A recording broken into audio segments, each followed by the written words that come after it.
Two merchants from Cambodia traveled to the Chinese Empire. This is the colonial era, before the West took over Cambodia. So, at the end of the 18th century, you had two merchants that arrived in the Chinese Empire. They were there for trade. So they arrived at a Chinese town. There's a lot of Chinese characters on the boards and on the houses. They thought, well, this is China, we should expect that. The people were relatively small, but then one of the guys told the other, dude, why are those women walking so crazy? Why can't they walk normally like women do? And after 2 days, the guys noticed that it was the norm for women to walk in such a weird way. And then one of the elders of that town told the two Cambodians that women's ankles are broken after birth, and later it heals in a wrong manner, so the women, well, their feet are not grown correctly. So they have deformed feet as a result of it. And the two Cambodians asked the elder, why is that? I mean, one of them told the elder, sir, a woman needs to have both her feet functioning. Not only in daily life, she needs to get water out of the well, she needs to wash clothes, she needs to cook. She needs to walk here and there. It's not only for that. As a mother, after she gives birth, she needs to look after her kids. And if one of the kids wanders off in the streets, she needs to be able to go after the kid. How are you going to do that when you can't even walk properly? Or what if a predator comes by, a child molester that shows interest in kidnapping a kid? Now women, when they see you're after their kid, mothers, something like that, when they see you're after their small kid, oh, they get triggered. And they go off at you and should even die, because even though their muscles are, relatively speaking, less heavy than the muscles of men, who when they are triggered because you want to harm their kids, you better watch out. They're fast on with their legs, and once they get at you, they get at you. The elder said, I know that. Then the Cambodian asked about, elder, why then is it the norm that women have deformed feet here? And I see a few women who don't have deformed feet, but they are ostracized. They're treated as dirt. Some of them are prostitutes. What type of empire is this? Where physically healthy women are shunned, and women that are deformed are praised and desired. The elder said, well, this is how the way it is. Now what happened here? I'm going to, this is a parable to give unto you. I'm going to explain for you the following. What you see here, I've written this, I've drawn it, and I'm going to explain it. The human being has three core needs: the need for security, the need for safety, and the need to be relevant. Safety and security need to come first before relevancy can be established, which is obvious. If your body isn't safe, your body can die off, and nobody wants that.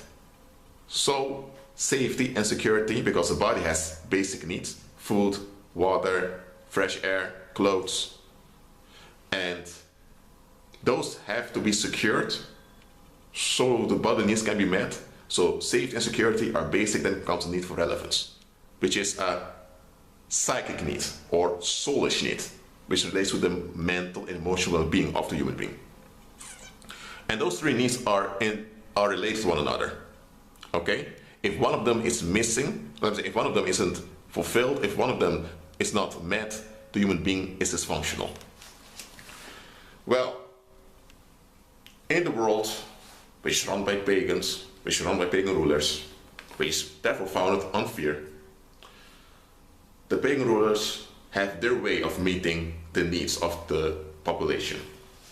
The need for safety is met through the military, and in a less intense way by the police. Security is met through the economy. All therefore you have financial institutions in the financial sector. The need for relevance is met through culture, through religion, art, and also by mainstream media, because we live in the present, and in the present the mainstream media is used for that. Between the need for safety and security, the legal system is used as a buffer to meet both needs when those needs are threatened.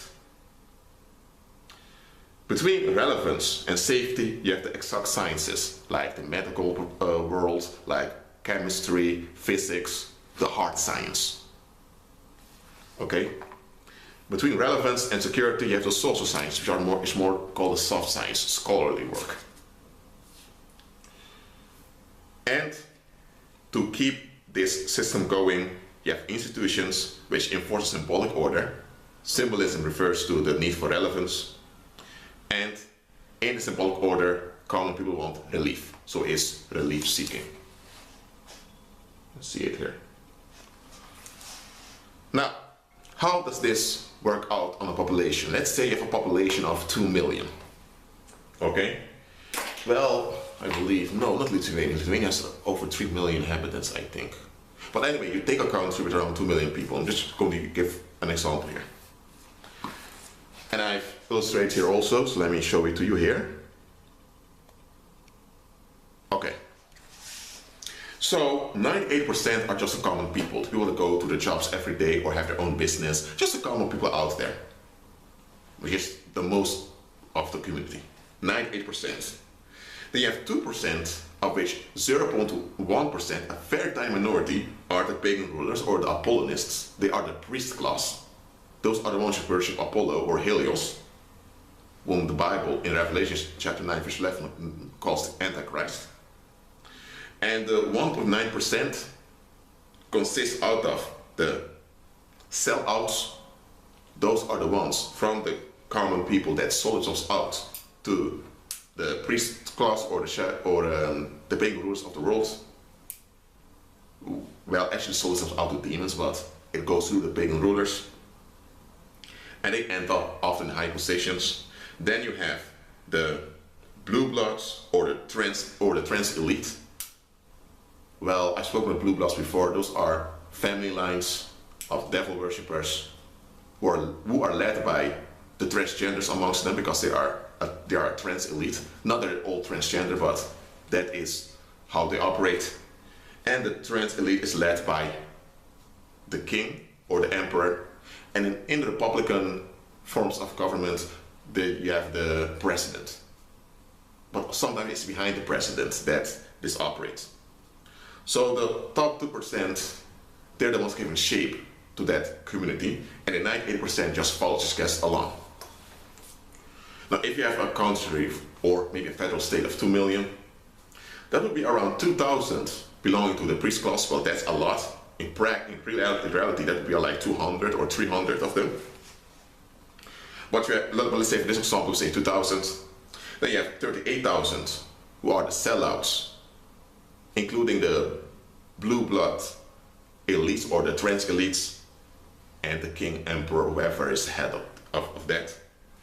And 1,960,000 just the common people. Now, why am I showing this? What this has to do with the example I gave before. When you want to keep a population under control, to exploit the population, you need to, you need to keep them in a state of fright, in a state of anxiety. Because in a state of anxiety, people can't think straight, they can't feel correctly, therefore they can't function physically in the right, they can't function physically as they should. When it comes to individuals, let's say you have a marriage where you have a narcissistic husband exploiting the vulnerable, the wife. As I mentioned before, the human being has a need for security, safety, and relevance. Let's say the narcissistic husband refuses to give affection to the wife. Therefore, the wife is violated in her need for relevance. And this will cause her stress, because she then wants to fix it. She then begins to overcompensate to please her husband, thinking she's doing something wrong in the relationship. Then also, so her sense of security is attacked, because now she wants to compensate to keep security, because her need for relevance has been violated. So now she doesn't feel secure anymore either. So now she wants to hold on to security. And then from time to time the husband is kind towards her, and she thinks, oh great. And by doing this in a routine way, the husband, I'm saying the narcissist now, binds her mentally to him. The brain releases dopamine every time the husband is kind and affectionate towards her, while the rest of the time he's cold and distant. So what happens now, he is conditioning her to be addicted to this dopamine rush in the brain. So she becomes addicted to the dopamine rush in her brains. So she's becoming an addict without being aware of it. And this cocktail in the brain, that is what the narcissist is developing. And therefore, because of this, you have this trauma bond. And that's the bewitchment of the wife. So the wife can think, but she can't think clearly, especially when it relates to her husband. Because this brain cocktail is harmful to the body, and she will eventually become physically sick.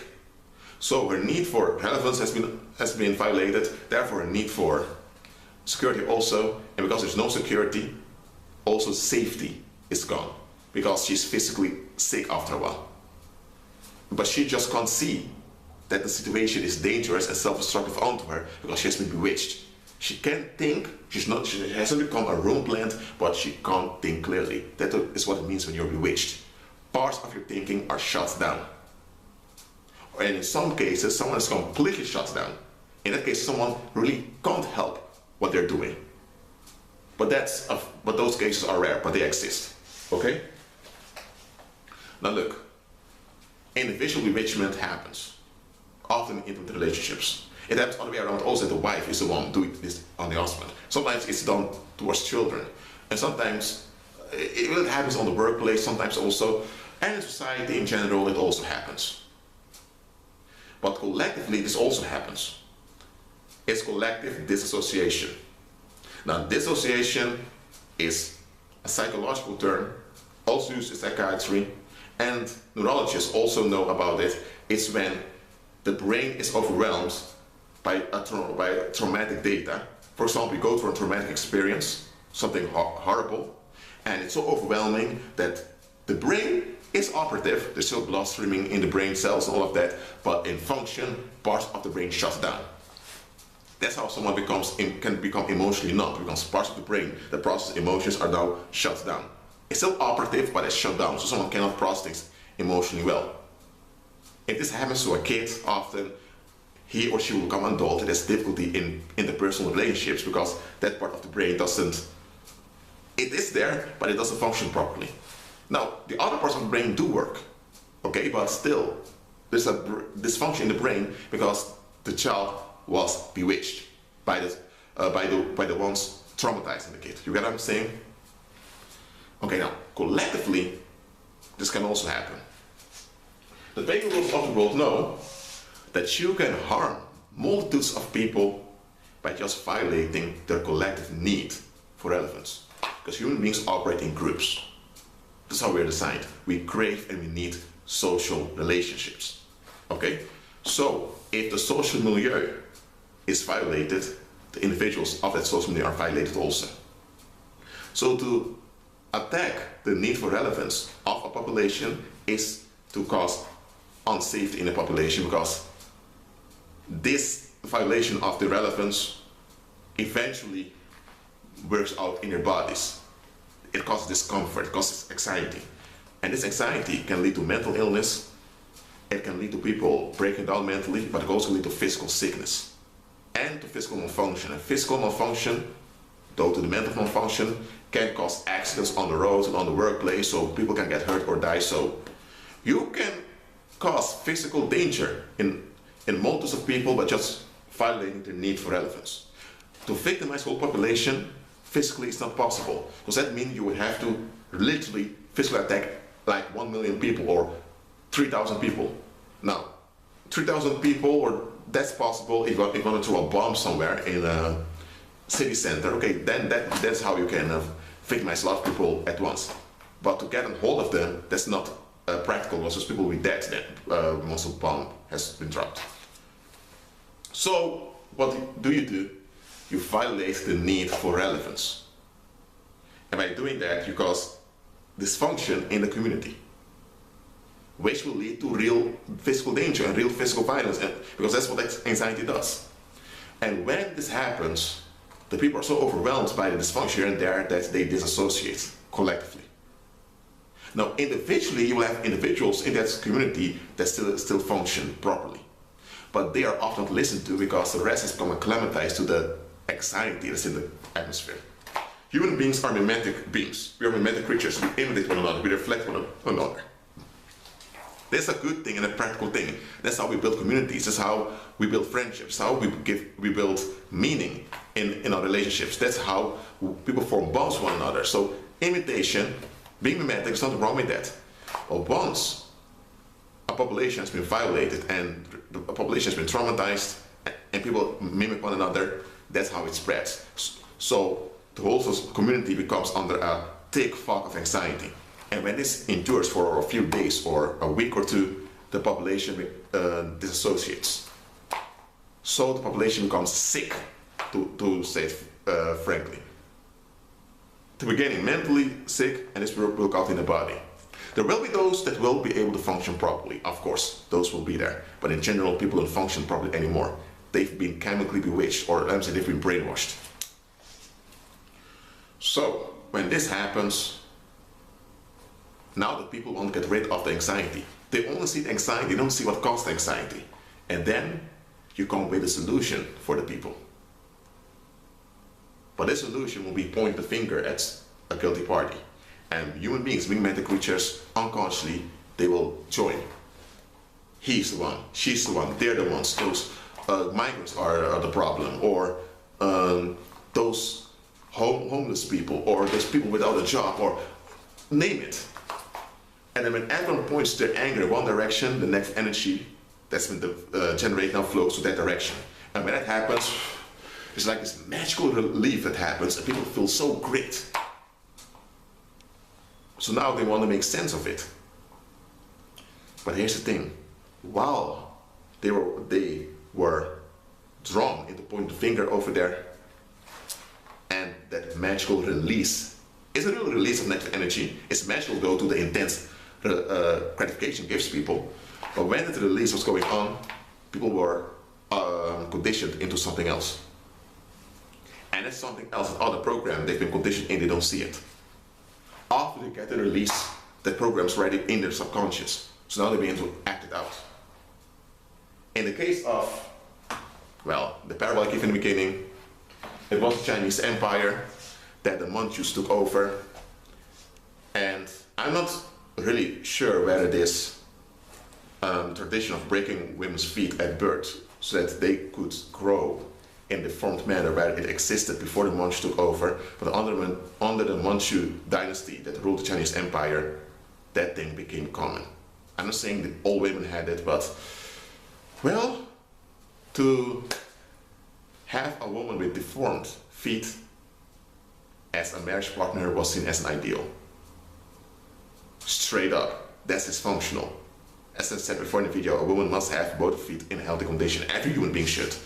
So, to consider a woman with deformed feet as attractive, it's very weird.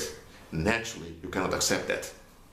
But when our population disassociates, they can't think straight anymore. So now they want relief, they want to get rid of the tension, and while the tension is being pushed away, you condition the mass by exposing them to certain things and to expose them to certain things repeatedly. And in their subconscious, the brain builds patterns to the thing they've been exposed to, and they're not even aware they're being exposed to it. So when the release has happened, what has been built in the subconscious now comes out. And they're often not aware it's happening. That's how you can condition people to embrace many destructive things that they normally wouldn't embrace. Things like child abuse, hitting a kid because you don't have your way, saying it's discipline. Well, if your boss would do that at the workplace, you would call up the police. But you can't do it to a small human being and can't defend him or herself. Well, I hope this video is clear to you, agree with Christ and be at peace.